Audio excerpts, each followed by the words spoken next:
사무엘상 3장 1절에서 7절까지 말씀을 한 절씩 교독하겠습니다. 제가 먼저 1절 읽겠습니다. 아이 사무엘이 엘리 앞에서 여호와를 섬길 때에는 여호와의 말씀이 희귀하여 이상이 흔히 보이지 않았더라.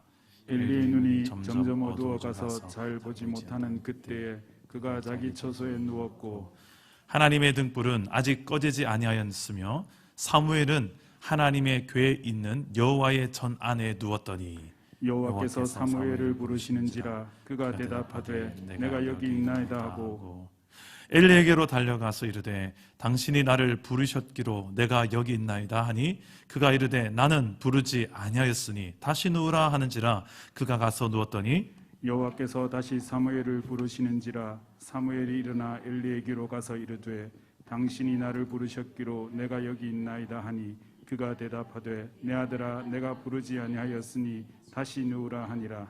사무엘이 아직 여호와를 알지 못하고 여호와의 말씀도 아직 그에게 나타나지 아니한 때라. 아멘. 할렐루야. 오늘도 말씀으로 여러분의 삶에 찾아오시는 주님 만나기를 축복합니다. 모든 고통에는 이유가 있습니다. 성경적인 이 고통에 관한 이유를 묻는다면 이 모든 고통에는 이유가 있는데요.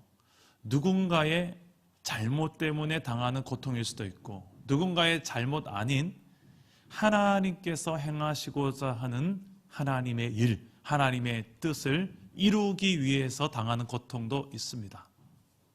부정적인 면에서 고통과 긍정적인 면에서 고통이 있다는 것입니다. 예수님께서도 이 땅에 오셔서 날 때부터 시각장애인인 한 환자를 보고 제자들이 묻습니다. 누구의 책임이냐고. 부모를 잘못 만난 책임인지 아니면 저 사람 본인의 죄 때문인지 누구의 잘못이냐라고 묻자 부모의 잘못도 아니고 본인의 죄 때문도 아니라 하나님께서 하나님의 일을 나타내려 하심이라고 말씀하셨습니다. 이것은 바로 예수 그리스도를 알고 예수 그리스도를 믿게 하기 위해서라는 뜻이 담겨져 있었습니다. 우리가 지금 살고 있는 이 시대는 코로나 시대입니다. 이 코로나 시대 속에서 우리는 거울 삼아서 누구라도 한 명 예외 없이 다 이 고통과 두려움 속에 살고 있는데 어떤 이에게 있어서는 자신의 잘못, 자신의 죄, 가정의 죄 회개하는 기회로 나아가는 자들이 있고 어떠한 자들에게는 이 고통의 시기를 통해서 하나님께로 나아오고 예수 그리스도를 알고 믿게 되는 사람도 있습니다. 어떻게 보면 코로나가 우리에게 마냥 나쁜 것만은 또한 영적으로 볼 때는 아니라고도 볼 수 있다는 것입니다. 이런 시대 가운데 우리가 동일한 것은 코로나가 두렵습니다. 우리의 가정, 우리 교회만큼은 엄습하지 않았으면 좋겠습니다. 지난 한 주간 우리 사랑남은 교회 근처에서도 또 확진자가 지나갔다라는 이 경로가 뜨니까 엘리베이터를 타도 우리 여기에 병원에 오시는 분들이나 많은 우리 지역 주민들이 엘리베이터 같이 타도요 전부 그 이야기뿐입니다. 확진자가 어디로 갔다더노, 이 엘리베이터 탔다다 안 탔다나 막 그런 이야기들만 해요. 그러다가 또 우리 가까운 제 주변에 또 성도들, 지인들 몇 분에게서 또 전화가 옵니다. 목사님, 저희 학교에 학생 중에 한 명이 확진자가 있었네요. 또 이런 이야기들이 들러와요. 그래서 본인도 이제 검사를 받으러 간다는 것입니다. 다행히 다 음성으로 나왔어요. 근데 이런 이야기들 다시 이 한 주 동안에 제 귀에 들려오는 이 압박감, 한 교회의 지도자로서 이 책임감이 이루 말로 닿을 수 없습니다.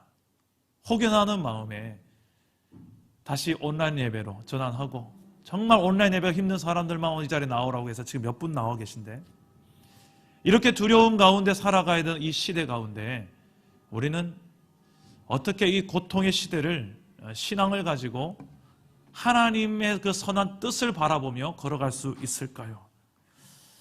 저는 왜 이런 고통이 내 인생에 있는지 일단 아는 것부터가 참 중요하다고 생각합니다. 아까 말했다시피 이것이 나의 잘못, 나의 죄 문제라면 우리는 회개로 나가야 될 것입니다. 그와 상관없이 이 고통으로 인하여서 누군가의 회복, 진정한 영혼의 회복을 위한 하나님의 일이라면 그 또한 우리는 받아들여야 될 것입니다. 가장 두려운 죽음은 육체의 죽음이 아니라 영적 죽음이기 때문에 그렇습니다. 영적 죽음은 영원한 죽음입니다. 육체의 죽음은 우리가 8, 90 인생으로 죽는 죽음이지만 영적 죽음은 하나님과의 단절된 상태를 말합니다. 영원히 하나님과 단절된 상태로 살아가는 그 영적 죽음의 상태가 육적인 죽음의 상태보다 더 두려운 것인데 이것을 모르고 이것을 두려워하지 않습니다. 그냥 인생이 그냥 8, 90 인생으로 끝나는 줄 알겠죠. 그 뒤에 영원이라는 세계를 믿지 않을 때는 단지 죽는 것 자체가 두려울 뿐입니다. 그러나 예수 믿는 자들에게 있어서는 이 죽음을 뛰어넘고 이 죽음을 초월하고 이 죽음을 두려워하지 아니할 수 있는 믿음을 하나님께서 주신 줄 믿습니다. 그래서 우리가 오늘날 이 두려운 시대 가운데서도 우리가 이겨낼 수 있지 않겠습니까? 이런 고통의 시대를 우리가 지금 지나가고 있어요. 어떤 이유에서든 누군가는 지금 분명히 이 고통 때문에 회개하는 사람이 있을 것이고 어떤 사람들은 하나님을 찾는 분이 있을 것이라는 것입니다. 이런 고통의 시대를 성경 속에서 찾아본다면 구약 성경 속에서 이 사사기 시대를 예로 들 수 있을 것입니다. 우리가 오늘 읽은 본문 말씀 사무엘상 3장 말씀이 이 사사기 시대를 배경으로 하고 있습니다. 이스라엘 백성들이 하나님을 떠나고 가나안 땅의 우상을 숭배합니다. 하나님을 무시하고 하나님 왕으로 여기지 않습니다. 그때는 이스라엘의 왕이 없었다라고 성경 기록하지만 진짜 왕이 계셨습니다. 하나님 계셨습니다. 왕으로 인정하지 않은 백성이 있을 뿐이지. 각기 자기의 속이나 어른대로 행했던 시대, 자기가 왕이고 자기가 주인이고 내가 기준이 되었던 시대, 바로 사사기 시대였습니다. 그 결국이 좋으면 다행이지만 좋지 않았어요. 고통이었어요. 무너짐이었어요. 하나님도 그의 백성을 그냥 두지 못했어요. 옆에 있는 이웃 국가들을 강하게 해서 이스라엘을 칩니다. 그래서 고통 가운데 부르짖고 하나님 얼굴을 구하자 하나님은 사사를 내리셔서 다시 회복을 주셨어요. 잠시 평안할 때는 좋은데 사사가 죽자, 눈에 보이는 리더십이 죽자, 영적인 리더자가 죽자 또다시 우상을 숭배하는 이스라엘. 이 악순환이 몇 번이나 반복되기. 이 사사기에 나오는 12사사, 이 12라는 숫자는 완전수입니다. 그러니까 12번만 반복했겠습니까? 끝도 없이 반복했겠죠. 이 사사기 시대에 계속되는 그들의 악순환은 계속되었다는 거예요. 그렇게 경험해놓고 또 죄의 길로 걸어가고 그렇게 또 가는 거예요. 그게 바로 이스라엘이었고 오늘날에 이 땅에 세워진 하나님의 백성이라고 자칭하는 교회, 하나님의 자녀된 권세를 가진 은혜 받은 백성이라고 말하는 성도, 그들의 삶 속에도 여전히 오늘날의 사사기가 존재하지 않는지 조심스럽게 돌아봅니다. 사사기는 다른 것이 사사기 아니라 내가 주인 되고 내가 기준이 되는 시대입니다. 하나님이 왕이 아닌 시대입니다. 내 인생의 역사에 하나님은 왕이 아닌 역사를 사는 인생을 가리켜서 사사기 인생이라고 말할 수 있어요. 예수는 믿지만 구원의 확신이 있다고 말하지만 여전히 우리의 삶에 하나님이 왕으로 통치하고 다스리지 않는 영역들이 가만히 보면 얼마나 많은지 모르겠습니다. 이런 시대의 결과가 무엇이냐? 고통이더라는 거예요. 하나님께서 이스라엘 백성들을 왜 고통을 주셨겠습니까? 망하라고요? 아니죠. 회복하라고, 회개하라고 주신 고통인 것입니다. 이런 시대 가운데 하나님께서는 또 하나의 회복의 길로 인도하는 한 사람의 사사를 준비하셨어요. 바로 사무엘입니다. 이만한 사사가 또 있을까요? 아마 사무엘은 사사인과 동시에 제사장인과 동시에 그는 또한 선지자였습니다. 이런 세 가지 직책을 다 감당했던 구약 인물은 전무후무해요. 이 암흑의 시대에 사사기 시대에 하나님께서는 사무엘을 예비하셔서 그 시대에 이 암흑길을 지나가게 회복의 길로 인도하는 통로로 세우십니다. 오늘 저는 말씀 속에서 그 사무엘을 하나님께서 이제 부르시는 장면인데 어떻게 부르시는지, 오늘 말씀 속에서 고통하는 시대를 향한 하나님의 백성들을 하나님께서 어떻게 부르시고 계시는지, 왜 부르시는지, 그리고 어떻게 회복하기를 원하시는지, 무엇부터 어떻게 회복해 나가기를 원하시는지, 그 하나님의 부르심, 단지 사무엘만을 부르시는 것이 아니라 저와 여러분을 향한 부르심으로 받고 나도 그 부르심 앞에 순종하게 되어지는 시간 될 수 있기를 주님의 이름으로 축복합니다. 첫째로 하나님의 회복은 어떻게 이루어지는가? 말씀으로 찾아오시는 주님을 만나는 것부터 시작합니다. 따라서 해봅시다. 말씀으로 찾아오시는 주님을 만나는 것이 회복의 시작이다. 우리 1절 말씀을 한번 읽어볼까요? 1절 말씀 다시 한번 읽어봅시다. 시작. 아이 사무엘이 엘리 앞에서 여호와를 섬길 때에는 여호와의 말씀이 희귀하여 이상이 흔히 보이지 않았더라. 자, 말씀이 희귀했던 시대, 흔하지 않았던, 하나님의 말씀이 없었대요. 바로 사사기 시대였습니다. 근데 이 사무엘이 어릴 적 시대가 이랬는데 사무엘이 오늘 3장 후반절에 가보면 자라나요. 어릴 적 사무엘과 자라난 사무엘의 시대가 둘 다 동시에 보이는 사무엘서가 사무엘 3장입니다. 사무엘 3장 끝을 한번 읽어봅시다. 끝에 한번 우리 19절에서 21절까지의 말씀 어떻게 바뀌는지 한번 봅시다. 자, 우리 19절에서 21절 시작. 사무엘이 자라매 여호와께서 그와 함께 계셔서 그의 말이 하나도 땅에 떨어지지 않게 하시니 단에서부터 브엘세바까지의 온 이스라엘이 여호와의 선지자로 세우심을 입은 줄을 알았더라. 여호와께서 실로에서 다시 나타나시되 여호와께서 실로에서 여호와의 말씀으로 사무엘에게 자기를 나타내시니라. 자, 하나님께서 자신을 나타내셨는데 어떻게 나타내셨다고요? 말씀으로 자기를 나타내셨다. 어디에서요? 실로에서. 누구에게요? 사무엘에게. 사무엘을 통해서 이스라엘에게. 이게 바로 말씀이 없었던 시대, 말씀이 희귀했던 시대 속에서 전환이 이루어진 겁니다. 누구를 통해서? 한 사람, 사무엘이란 한 사람을 통해서 이것이 이루어졌어요. 도대체 어떻게 이게 이루어질 수 있을까? 사무엘은 도대체 어떤 존재였기에, 하나님 사무엘을 어떻게 쓰셨기에 이게 이루어질 수 있을까? 저는 사랑담은 교회에서 끊임없이 설교 전에 하는 멘트가 이거 아닙니까? 오늘도 말씀으로 찾아오시는 주님 만나기를 축복합니다. 이게 무슨 말이에요? 회복의 첫 출발점으로 다시 그곳에 서기 바랍니다. 다른 게 여러분 우리 회복의 출발점이 아니라는 거예요. 여호와의 말씀이 들려지고 하나님의 말씀이 말씀으로 내 가슴 속에 박히고 단지 그냥 이성적으로 지식적으로만 깨닫는 것이 아니라 하나님의 음성으로 육성으로 들리는 그런 역사들, 성경을 통하여 일어나는 회복이 우리 인생의 회복의 첫 출발점이라는 사실입니다. 근데 왜 사무엘이 어린 시절에는 말씀이 희귀했을까요? 정말 하나님이 말씀하지 않았을까요? 하나님 쪽에 문제가 있을까요? 아니면 그 말씀을 듣지 못했던 이스라엘의 문제였을까요? 말씀은 하시지만 이스라엘이 무감각해서 이스라엘이 듣지 못하는 상황이었을까요? 어린 사무엘이 살았던 시대, 바로 영적으로는 눈먼 시대였음을 성경은 오늘 말씀하고 있습니다. 우리 2절 말씀을 한번 볼까요? 2절 말씀 다 같이 읽어봅시다. 시작. 엘리의 눈이 점점 어두워가서 잘 보지 못하는 그때에 그가 자기 처소에 누웠고.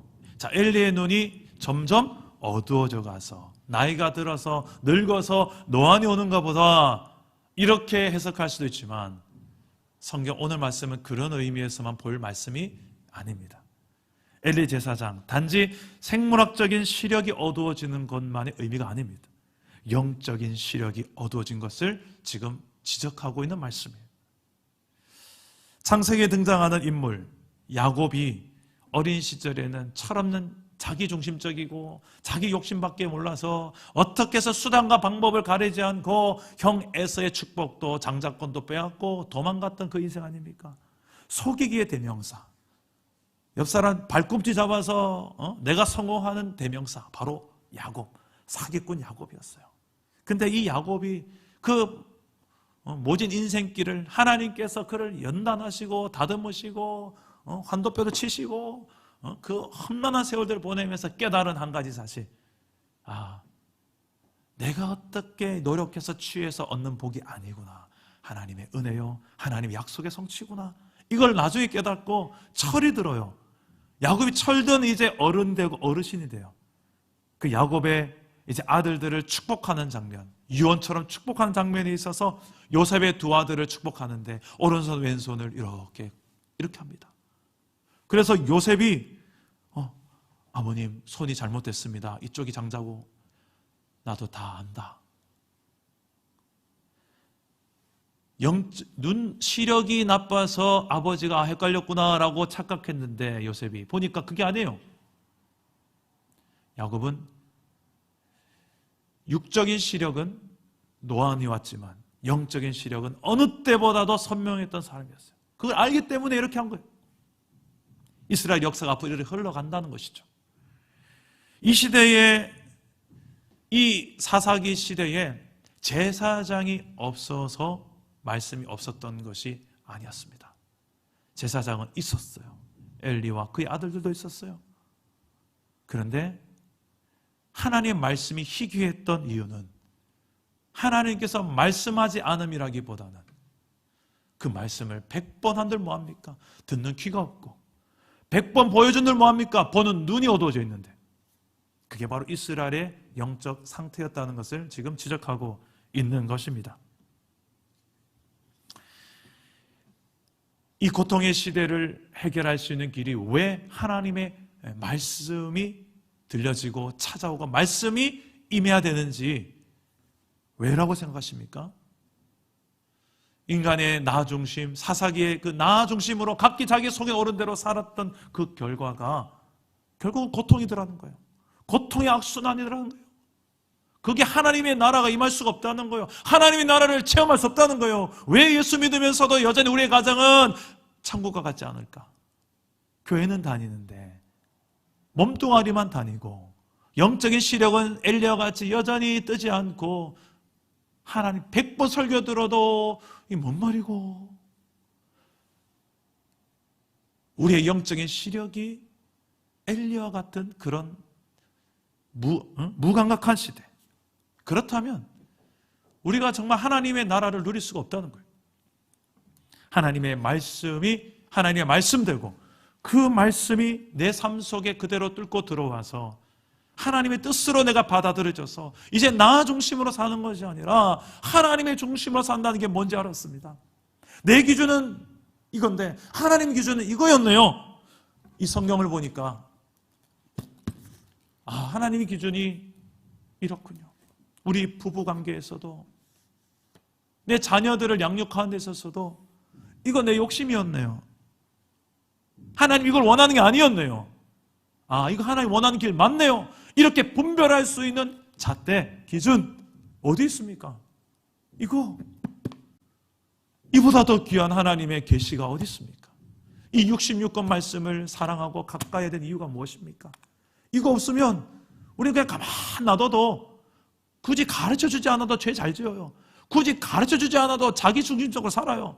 굳이 가르쳐주지 않아도 교만의 길로 가요. 각기 자기 속에 오는 대로 가요. 가르쳐줄 필요 없어요. 우리 그게 죄의 본능이고 본성이에요. 그런 우리 인생을 향하여, 고통을 향하여 그게 뭐가 좋은 거라고 자기만이 아니라 자기 자식들까지도 가족들까지도 싸그리째 그리로 끌고 가는지, 그런 인생을 향하여, 이 사사기적인 인생을 살아가는 인생을 향하여 하나님은 오늘도 우리에게 말씀으로 찾아오고 계신 줄 저는 믿습니다. 이 말씀을 그냥 단순히 흘려듣는 것이 아니라, 야 이근준, 너 말씀 없으면 살 수 없어. 한 주간 너 그렇게 돈만 벌려고 뛰어다니지 말고 좀 말씀 좀 펴라. 성경에 딱 덮어두고 주일날만 딸랑딸랑 들고 오지 말고 일주일에 하루에 한 번은 말씀 좀 펴라. 나랑 이야기 좀 하자. 나도 말 좀 하자.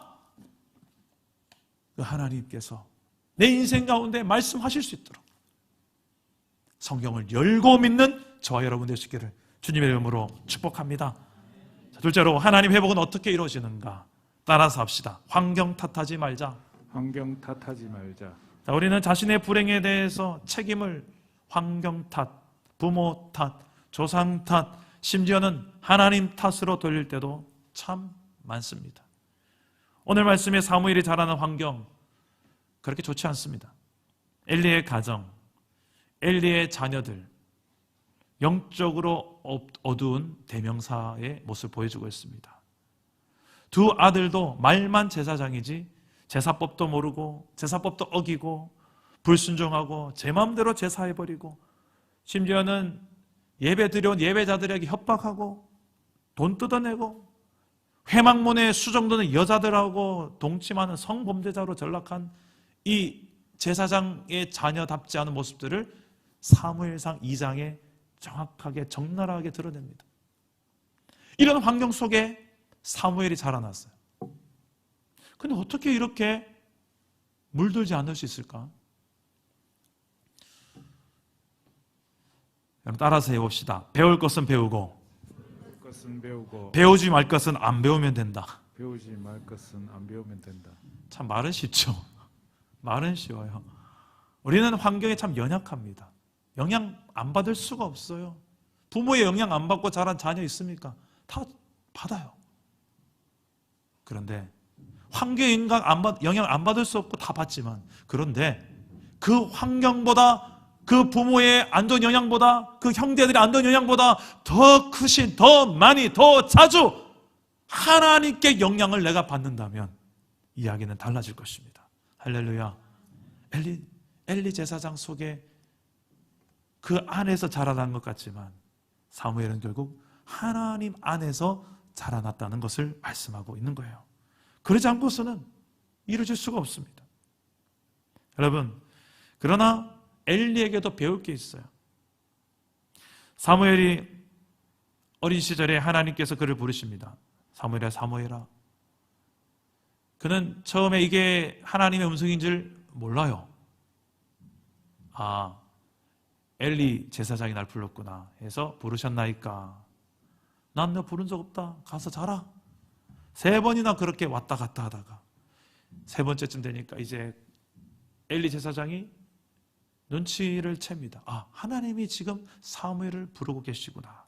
그래서 가르칩니다. 그렇게 하나님 널 부르실 때 이렇게 응답해라. 여호와여 말씀하소서 종이 듣겠나이다. 이 말씀을 듣는 중요한 태도를 지금 엘리가 가르치고 있어요. 자, 보세요. 엘리가 하나님 앞에 어떤 태도로 살아야 될지 알고 있습니까? 모르고 있습니까? 알고 있어요. 하나님께서 말씀하실 때 어떻게 듣고 반응해야 되는지 알고 있습니까? 모르고 있습니까? 알고 있어요. 인포메이션 있어요. 어떻게 해야 되는지 알아요. 단지 그가 하나님의 음성을 못 들어서 문제죠. 가장 안타까운 상황이 이런 상황 아니겠습니까? 그런데 이런 상황 속에서 사무엘은 엘리의 그 가르침을 듣고 그대로 순종합니다. 하나님께 또 찾아오시자 사무엘아 부르니까 여호와의 말씀하소 종이 듣겠나이다. 엘리에게 배울 건 배운다는 거예요. 그러나 배우지 말아야 될 것들, 그들의 가정의 안 좋은 모습들은 배우지 않은 이 사무엘의 모습들을 우리는 보게 됩니다. 저 유명한 우리 신학자죠. 윌터 브루그만의 이런 중요한 이야기가 있습니다. 하나님의 역사는 사회성을 동반한다. 이게 무슨 말이냐면 어느 날 갑자기 사무엘 같은 위대한 사사, 선지자, 제사장이 등장하는 게 아니라는 거예요. 어릴 때가 있었고 자라나는 과정이 있었고 환경 또한 그렇게 좋은 환경이 아닌 환경도 있었다는 거예요. 그 환경 속에서 물들 수도 있고 내가 물들일 수도 있고 이런 안 좋은 환경일 수도 있는 상황 속에서도 그 사회 속에서도 하나님께서는 합력하여 선을 이루며 사무엘이라는 한 사사를 준비시켜 가셨다는 거예요. 저는 많은 사역자들을 만나보지 않습니까? 지금까지 47년 동안 얼마나 많은 교육자들과 일꾼들을 만났겠어요. 근데 참 제가 참 부러운 사역자가 있어요. 어떤 부러운 사역자냐면 남다른 하나님의 깊은 그 고난 속에서 하나님을 깊이 체험한 사람. 그래서 그 사람은 제가 감히 위로해 줄 수 없는 사람도 위로해내요. 그 사람 앞에서 마이크만 딱 잡으면 전 물어요, 그냥. 왜 그런가 가만히 보니까 저 사람이 먼저 그 고난 속에서 그 악한 빼딱선을 타거나 하나님 원망하고 술 마시고 세상 길로 가서 그냥 이렇게 가지 않고 하나님 붙들고 승리해낸 흔적들이 있었던 분들, 그분들이 나아가서 여러 그 고난 가운데 있는 영혼들을 위로하고 회복해내더라고요. 그래서 이런 이야기를 하면 꼭 어떤 집사님 저에게 묻습니다. 그 목사님도 고난 한번 당해볼래요? 솔직히 저도 고난은 싫습니다. 그런데 그 고난을 통해서 만들어 가시는 하나님의 작품이 있어요. 사무엘의 엄마가 누구입니까? 한나. 사무엘을 평탄하게 낳았습니까? 엄청난 고통과 시련과 모욕과 수치 속에서 시름시름 하다가 하나님 앞에 오래 머물며 기도하다가 그렇게 응답으로 얻은 아들이 바로 사무엘 아닙니까? 얼마나 기도를 했으면 그가 입술은 움직이는데 소리는 안 들리는 기도, 오래 기도했다더라, 그런 말씀이 나오죠. 심지어 하나님 서원하며 기도했던 그의 기도, 여러분 하나님과 통하며 마음을 통하며 기도했던 그의 기도, 고통했던 한나의 마음 하나님께서 알아주셨고요. 통했다는 말은 쏟아놓았단 말인데, 여러분 가만히 보면 누구한테 마음을 쏟아놓습니까? 지나간 사람 붙잡고 마음 쏟아놓을 수 있겠습니까? 우리 사랑하는 교회 안에 여러분 마음 깊은 곳에 쏟아놓을 수 있는 사람 몇 명 됩니까? 최민수님 그리 많지 않잖아요. 우리 정재철 집사님 베스트 프렌드 저렇게 친해지기까지 얼마나 많은 또 시간과 에너지 필요해요. 우리 마음 그렇게 쉽게 못 쏟아놔요. 이게 우리의 모습이에요. 그런데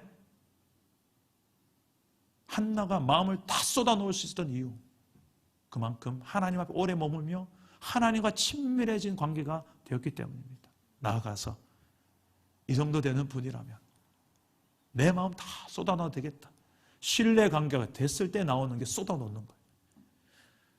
근데 하나님과 그렇게 깊은 관계를 가지다 보니 한나가 내가 가진 이 고통과는 비교가 안 되는 고통을 하나님께서 고통하고 계신 것을 알게 됐어요. 그 고통은 어떤 고통이냐? 사사기 시대 속에서 왕이 없다라고 저들은 생각하는데, 나 있잖아, 왕 있는데 왕으로 인정하지 않는 백성들을 바라보는 왕의 고통, 지금 자식이 없어서 고통하고 있는 한나의 고통, 왕인데도 왕이 없다라고 말하면서 백성들이 이렇게 고통하고 있는 이 두 고통이 만나고 있는 거예요. 여러분, 이런 하나님께서 이런 시대 속에서 고통 가운데서 만들어내신 하나님께서 주신 대안, 바로 사무엘이라는 한 인물을 만들기 위해서 이루어졌던 그 고통의 세월들을 생각해 보십시오. 여러분들의 가정에는 어떻습니까? 왜 이런 고통이 내게 있는지, 왜 이런 삶이 내게 계속 반복돼야 되는지, 하나님의 뜻은 도대체 무엇인지 질문할 때가 있지 않습니까? 힘든 가정, 엮이는 가정, 늘 싸우는 가정, 알코올 중독 부모 밑에 자라났다고 할지라도 내 인생에 잊혀지는 또 아픔, 잊혀지지 않는 그런 아픔, 해결되지 않는 상처, 해석되지 않는 상처가 있다 할지라도 우리는 하나님께서 변함없이 내 인생 가운데 역사하고 계심을 믿는 그 믿음의 눈만 있다면 이 어두운 세상 속에서도 우리는 소망이라는 것을 바라보게 될 줄 믿습니다. 나아가서 단지 나만 소망을 가진 게 아니라 내 주변에 소망이 필요한 영혼들에게 소망을 보여주는 존재가 되어질 줄 믿습니다. 바로 사무엘과 같은 존재. 환경 탓만하지 말고 하나님을 바라보시기를 바랍니다. 역사 가운데 일하고 계신 하나님, 그리고 그 환경 속에서도 하나님이 허락한 환경 아니겠어요? 내가 마음에 드는 사람만 있는 게 아니잖아요. 마음에 안 드는 사람도 있잖아요. 그 환경조차도 하나님께서 주관하고 계신다는 것을 믿고 그 환경 속에서 배울 것이 있다는 거예요. 잘못된 행동 보면 난 저러지 말아야 되겠다를 배우면 되고, 사무엘처럼 배울 것은 배우고 배우지 않는 것은 말아야 되거나 배우지 않을 수 있는 분별력, 저와 여러분들이 있기를 축복합니다. 그럴 때에 그 한 사람이 회복의 출발점이 되어질 줄 믿습니다. 마지막으로 하나님의 회복은 어떻게 이루어지는가 따라서 해봅시다. 포기하지 않는 믿음. 포기하지 않는 믿음. 아직 경기는 끝나지 않았습니다. 우리 3절 말씀을 다 같이 한번 읽어보겠습니다. 시작. 하나님의 등불은 아직 꺼지지 아니하였으며 사무엘은 하나님의 궤에 있는 여호와의 전 안에 누웠더니. 아멘. 자, 아직이라는 단어가 눈에 들어옵니다. 하나님의 등불은 아직 꺼지지 않았다.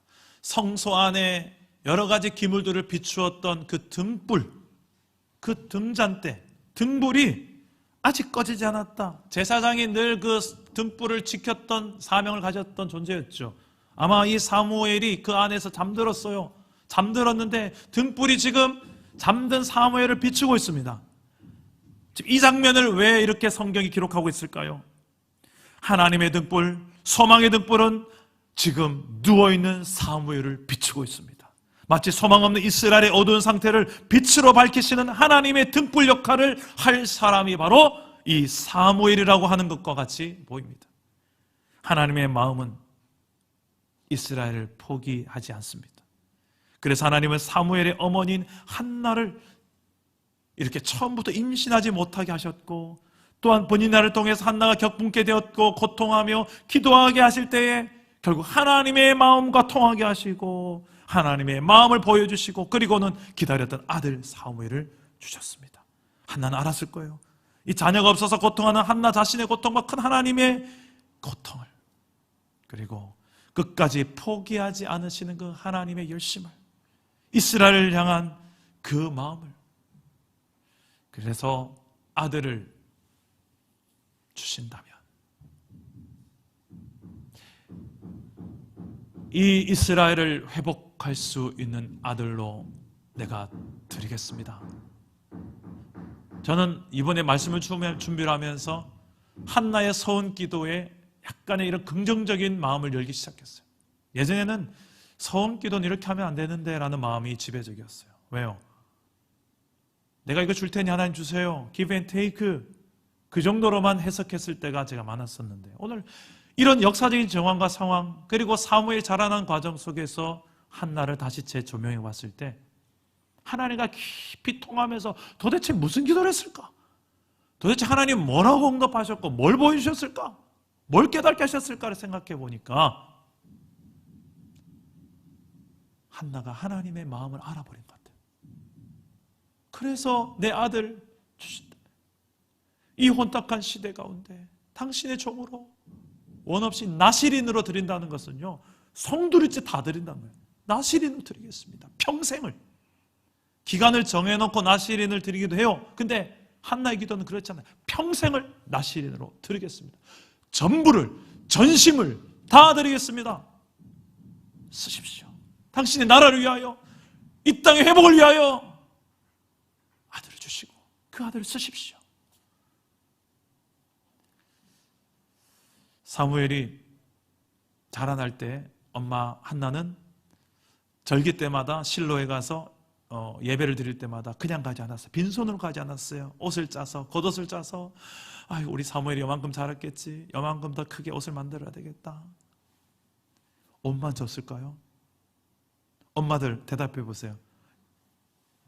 영무 끝 돌아갔을까요? 얼마 만에 보는 내 아들인데, 어떻게 낳은 아들인데 그냥 갈 수 있겠어요?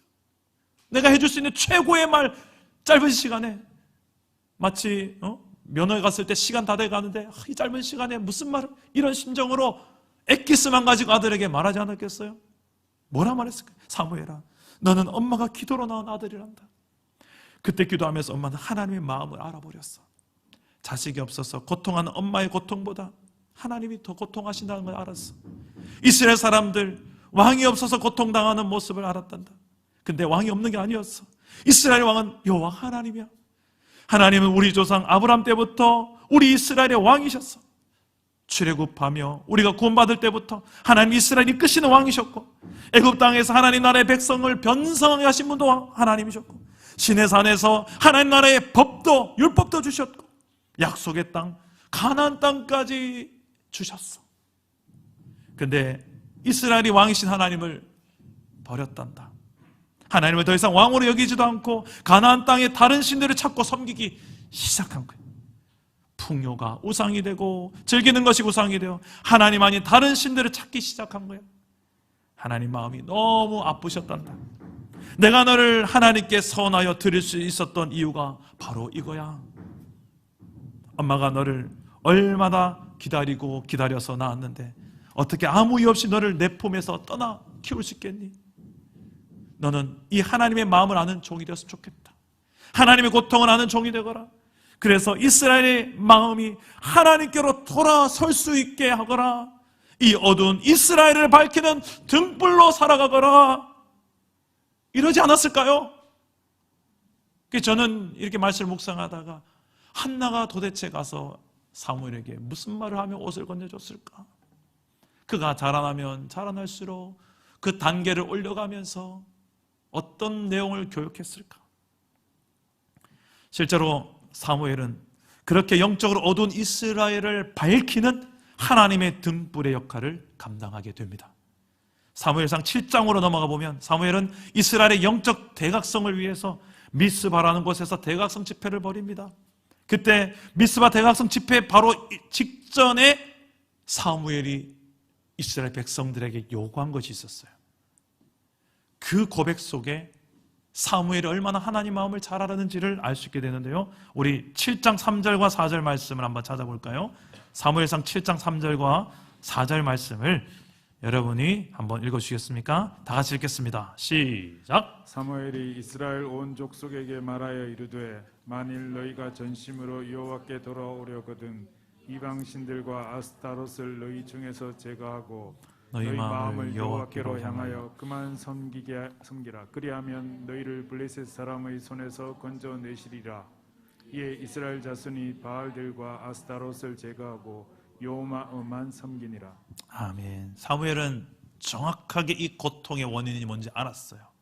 이스라엘이 하나님을 섬기지 않고 우상을 섬겼기 때문이라고. 그거 해결해야 된다는 걸 알았습니다. 이 시대의 우상이 무엇입니까? 저 갓바위만의 우상이 아니라 눈에 보이지 않는 우상이 더 무섭지 않습니까? 교회는 다니지만 여전히 내가 왕되고 내가 주인 되고 내가 하나님 되고 싶은 나 중심성, 그 친밀한 나 중심성이 가장 두려운 우리의 우상이 아닐까요?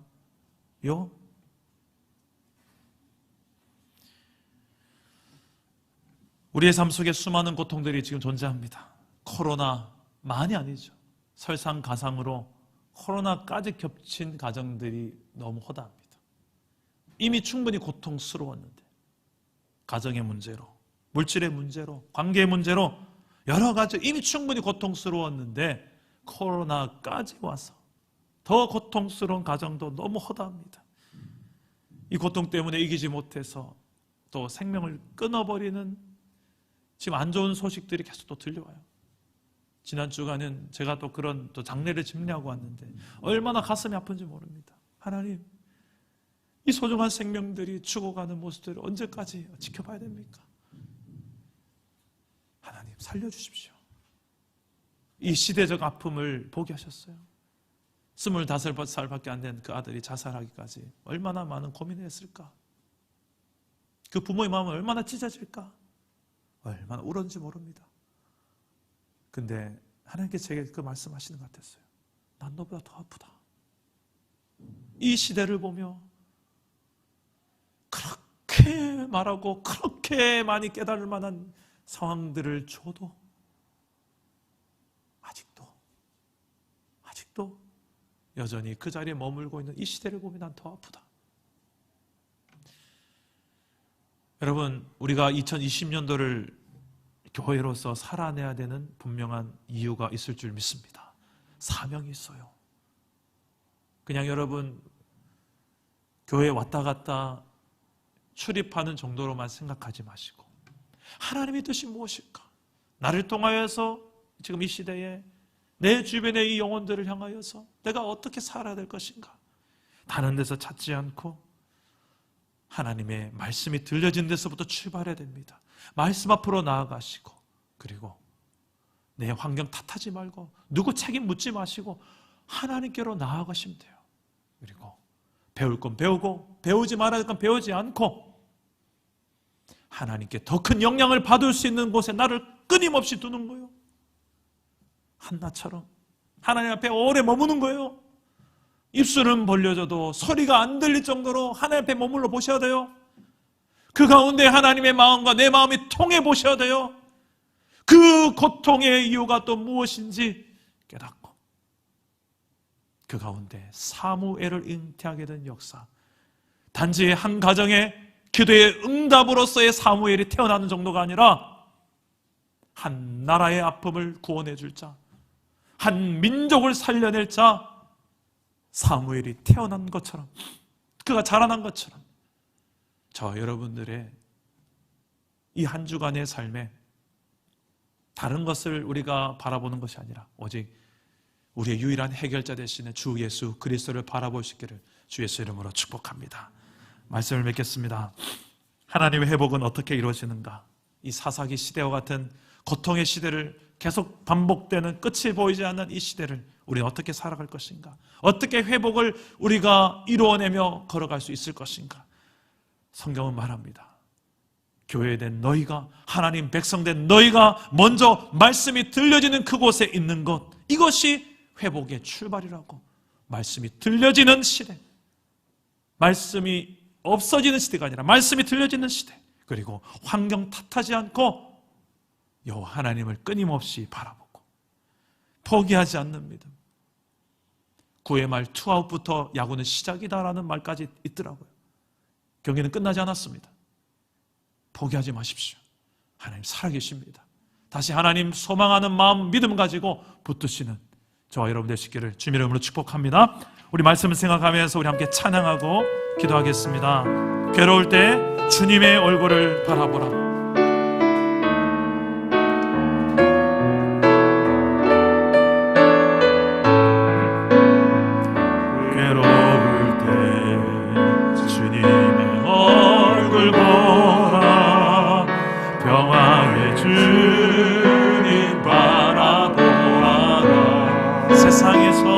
세상에서 쓰라린 친구들아 위로의 주님 바라보아 눈을 들어 주를 보라. 눈을 들어 주를 보라. 내 모든 영 주께 맡겨라. 슬픈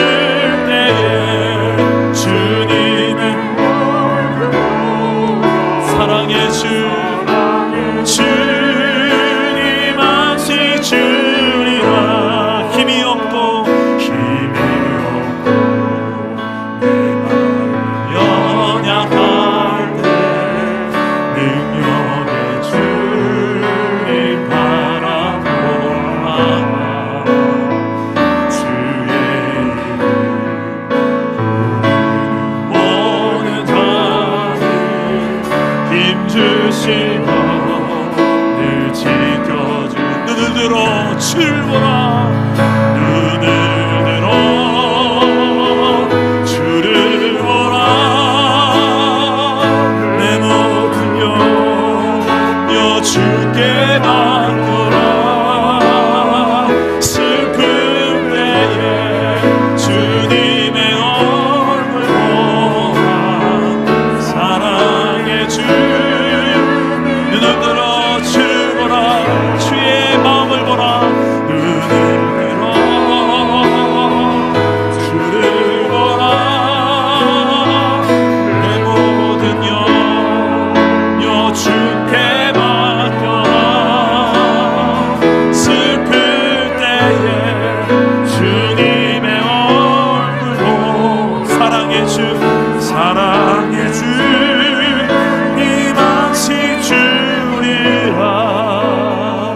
기도합시다.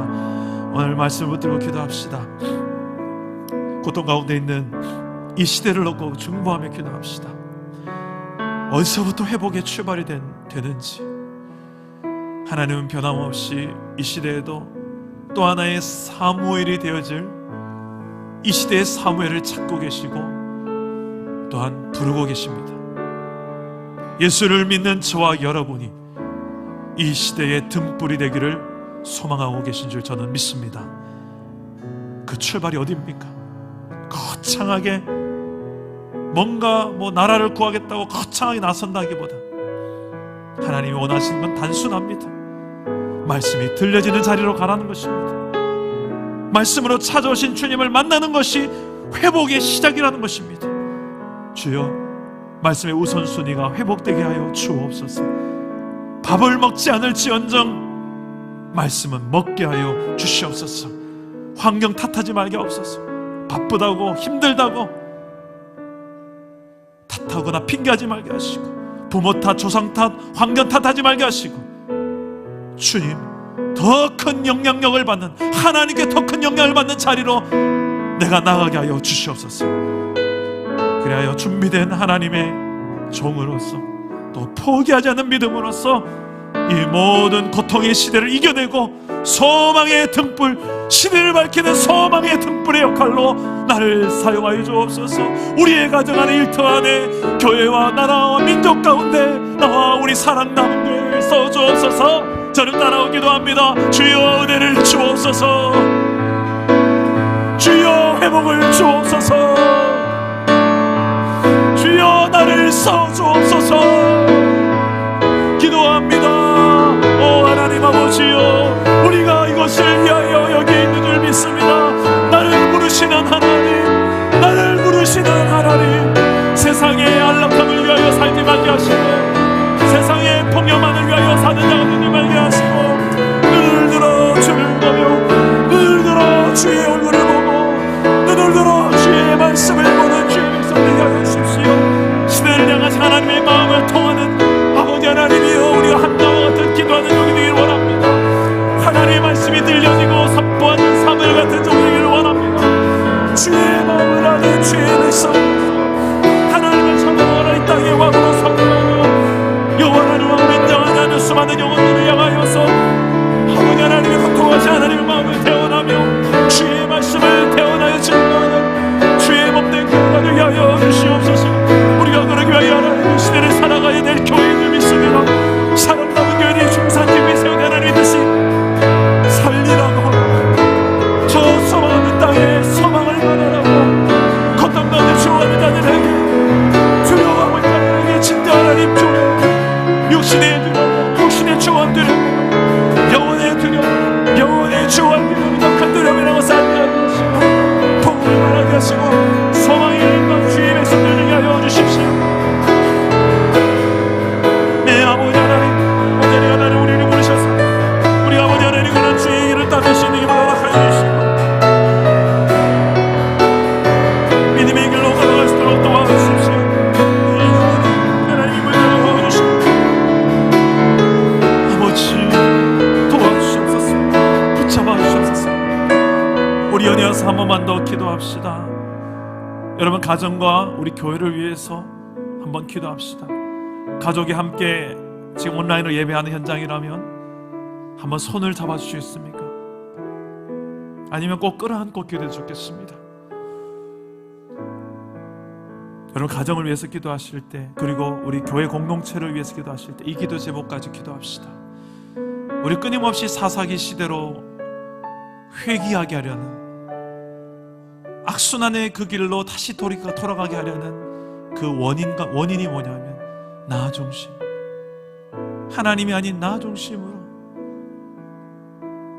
그래서 우리 가정에 하나님의 나라가 경험되지 못하고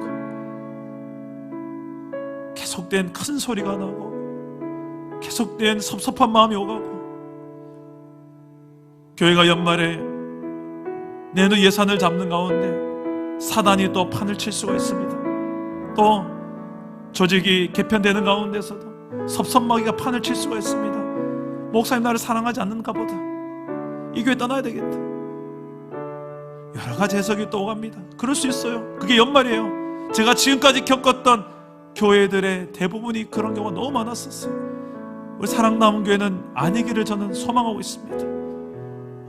기도합시다. 우리 공동체 가운데 나 중심으로 내 기준에 맞지 않으면 섭섭해지고 아쉽고 기어이 그것을 반영해야만 직성이 풀리는, 이게 본질이 아닌데 이래도 되고 저래 되는 건데 조금 더 효과적이고 덜 효과적인 것뿐인데 그게 마치 본질인 양 목에 칼이 들어와도 나 이게 눈뜨고 못 봅니다 하는, 그래서 무너지는 하나님의 나라가 얼마나 많은지 아버지 분별하게 하시고, 하나님 이 지긋지긋한 나 중심이 깨어지는 역사, 십자가에 못 박히는 역사가 일어나게 하여 주시옵소서. 우리의 가정이 그런 하나님의 나라가 누려지는 아버지 그 회복의 첫 출발인 내가 되게 하여 주시옵소서. 우리 가정과 우리 교회 공동체를 위하여서 이 연말에 시험 들지 않게 달라고, 하나로 회복되어지는 아버지 놀라운 역사 일어나게 달라고 다 같이 한번 마지막으로 한번 더 기도하고 마무리하겠습니다. 기도합니다. 오 하나님 아버지요, 우리 공동체를 사랑하시고 우리 각 가정을 사랑하셔서 아버지 하나님 이 사사기 시대를 지나서 여호와 하나님이 진정한 우리의 주인이요 머리요 왕이 되심을 인정하며 고백하게 된 역사들을 일어나게 하여 주시옵소서. 주여 적어도 우리 사랑남은 교회만큼은 그러지 않기를 소망합니다. 시대적 대안이라고 우리를 부르시고 우리를 세우셨건만 아버지 하나님이여, 우리가 하나님 어떻게 물질을 정복하고 다스려야 될지 알게 해주시고 정말 한 영혼 가정 다음 세대를 살리고 제자 삼는 선교적 교회로서 물질을 다스려 쓸 수 있는 지혜를 주시옵소서. 주여 각자 자기의 속에 오는 대로 행하는 이 사상의 시대가 우리 안에서 더 이상 돌아가지 않도록 악순환이 계속되지 않도록 도와주시고, 특별히 하나님 이 다음 세대 하나님께서 긍휼히 여겨주시고, 너무 하나님 아버지요 이 문화 속에서 미디어 속에서 대안이 없는 이 시대 아버지요, 우리가 그 대안을 보여줄 수 있는 공동체가 되기 원합니다. 아버지요 도와주십시오. 붙잡아 주십시오. 말씀으로 찾아오십시오. 때를 어떤지 얻지 못하든지 하나님 말씀을 전하라고 하셨사오니 아버지 하나님 이 말씀을 어떻게든 하나님 우리 자녀들에게 가르치고 어떻게든 이 말씀을 가깝게 하려고 요성을 외우고 이 말씀으로 가정 예배를 드리며 큐티하며 새벽 제단을 배우고 하나님의 말씀이 들려지는 곳으로 우리의 삶을 두고 그 안에 더 영향을 받기를 소망합니다. 주여 이끌어 주십시오. 우리의 가정으로 이렇게 하나님 아버지의 말씀이 들려지는 가정이 되도록 말씀으로 이끌어 주십시오. 환경 탓하지 말게 하시고 서로를 향한 정죄와 원망이 사라지게 하시고 하나님 안에서 모든 상처가 해소되게 하시고 아버지 하나님이 오직 하나님 안에서 모든 것들을 해결하고 회개하고 회복할 수 있는 첫 출발점이 포기하지 않는 믿음의 백성들에게 임하게 하여 주옵소서. 주여 역사여 주옵소서. 살아계신 하나님, 아무리 칠흑 같은 어두움의 시대를 우리가 산다 할지라도 역사 가운데 지금도 변함없이 살아계신 하나님을 우리가 바라볼 때, 그리고 하나님의 말씀이 다시 들려질 때, 그 하나님의 뜻 가운데로 우리가 순종하며 살기를 시작할 때 놀라운 하나님의 회복의 역사가 시작될 줄 믿습니다. 주여 내 삶에, 우리의 가정에, 이 땅의 조국교회에, 나라와 민족의 열방이 하나님의 회복의 역사를 소망하오니 주여 이 소망하는 주의 백성들을 일으켜 세워주시고 시대적 이 시대를 사는 사무엘과 같이, 한나와 같이 하나님의 마음을 아는 기도의 사람이요 하나님의 말씀을 온전히 태어나는 그런 놀라운 역사의 종으로 우리가 쓰임받게 하여 주시옵소서. 그렇게 우리를 부르고 계신 하나님 앞에 믿음으로 반응하며 영적으로 얻어지지 않고 하나님 앞에 영적으로 민감하게 하시고 또한 온전히 순종하게 하셔서 하나님 앞에 드림받아진 인생, 사무엘과 같이 살아내는 인생, 우리 사랑 담은 교회가 되고 시대적 모범이 되고 모델이 되는 교회가 세워지게 하여 주시옵소서. 연말에 시험 들지 않게 하시고 하나님의 뜻을 분별하며 순종하는 철든 주의 성도들, 우리 사랑 담은 교회 성도 되도록 주님께서 인도하여 주시옵소서. 이 한 주간 놀라운 하나님의 회복을 구합니다. 특별히 코로나 가운데 고통하고 있는 수많은 영혼들 불쌍히 여기시고 주께로 돌아오게 하시고 하나님 또한 연약한 자들을 붙드셔서 회복을 경험하게 하여 주시옵소서. 역사하실 주님을 믿사옵고 예수님의 이름으로 기도드립니다. 아멘.